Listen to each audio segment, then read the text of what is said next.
In this tutorial, I will be teaching you how to spawn as a custom character for your Roblox game. So this is actually very simple. So the first step is to get your character.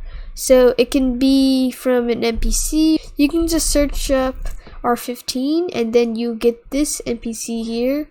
But this is the old R15 rig, which there's a newer version which I updated. I used that NPC and changed it to be the newer version of R15.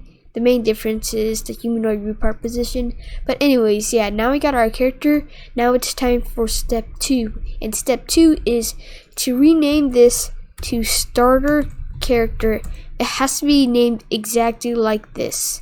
Step 3 is to make sure everything in your character is unanchored. Step 4, delete the animate part because we don't really need it. It's going to be automatically put in there.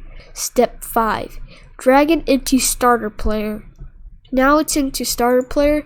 Now we should be ready. If we just play test this, we should spawn as a custom character. So let's just test it. Let's wait for Roblox Studio to load.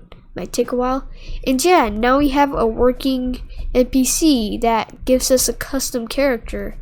So it doesn't have to be R15. It could be something like R6 if you want.